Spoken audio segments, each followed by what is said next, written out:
Bonjour à tous, étape 2 du CDC. La deuxième façon de procéder. Donc on avait vu que dans notre première vidéo, on pouvait donc utiliser notre plume complète. Voici la deuxième façon de procéder.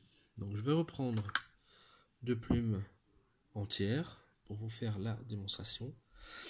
Donc, peu importe si vous en avez une longue ou une courte, ce qui n'est pas plus mal. Comme ça au moins on verra le cas de figure. Alors, il suffit simplement de prendre votre plume de queue de canard et de venir redresser perpendiculairement au rachis chaque barbule. Donc, pour l'explication d'une plume, vous avez le rachis et les barbules qui sont là. Donc là, une plume mise perpendiculaire. Bien souvent, pour les hameçons, je veux dire de 12, 14, 16 et même 18, en général, on prend toujours deux plumes que l'on vient superposer. Pour les superposer, je vais simplement les prendre et les mettre pointe à pointe ici et je vais tenir ça. Je vais repérer ma partie la plus haute, donc ici, voilà. Cette partie-ci, je vais la couper. Alors, il y en a qui peuvent là, vous pouvez toujours préserver ces petits morceaux-là et vous amuser à arracher et ça vous fera du dubbing de cul de canard directement. Donc tous ces petits morceaux-là, vous pouvez les garder. Personnellement, moi je les garde.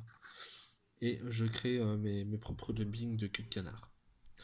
Ici, vous avez donc votre plume qui est coupée.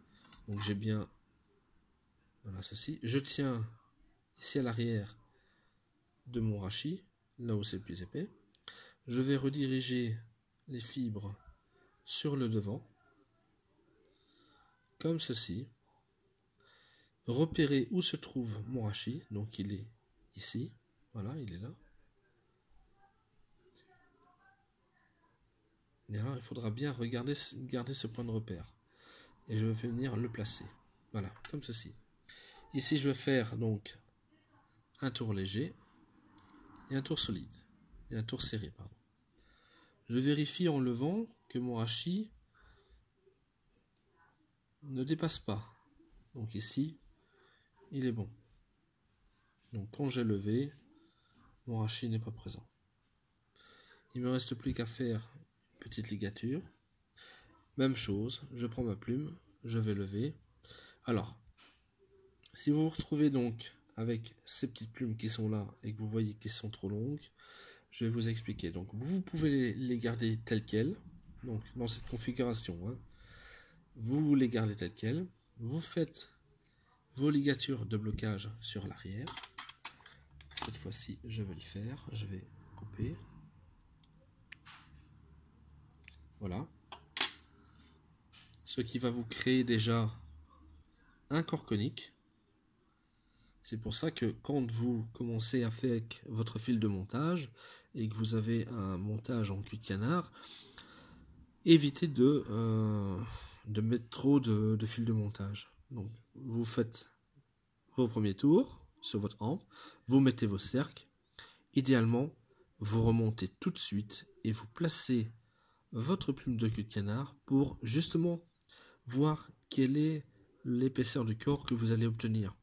Bien souvent, vous n'aurez pas besoin de remettre énormément de fil de montage, ce qui fait que pour chaque plume où vous gérez bien la quantité, vous êtes gagnant, quoi. Voilà. En gros, vous êtes gagnant.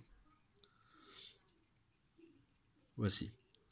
Ce que je voulais vous expliquer, c'est que ici, je me rends compte très bien que ma plume est beaucoup trop longue. Elle arrive ici. C'est pas grave. Avec mes doigts, je suis arrêté à la courbure. Je vais relever.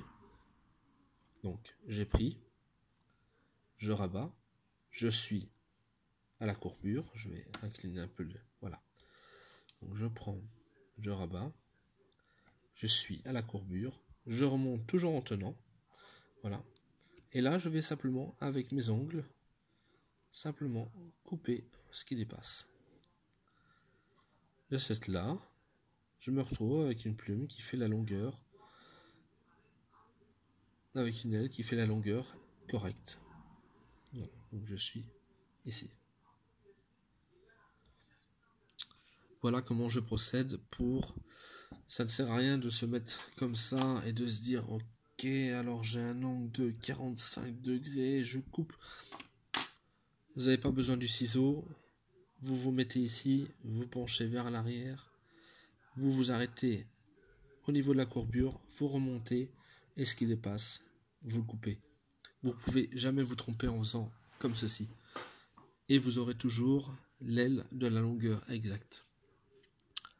Voilà, ben j'espère que pour cette deuxième explication montage d'une plume CDC, donc là c'est j'ai coupé le rachis, donc je rappelle ma plume pointe à pointe, je vérifie, je contrôle à partir de quel moment où mon rachis est beaucoup plus haut, je rabats vers l'avant, je rabats vers l'arrière, comme ceci, je coupe, je maintiens et je plonge tout vers l'avant. Voilà comme ceci. Bon montage à tous!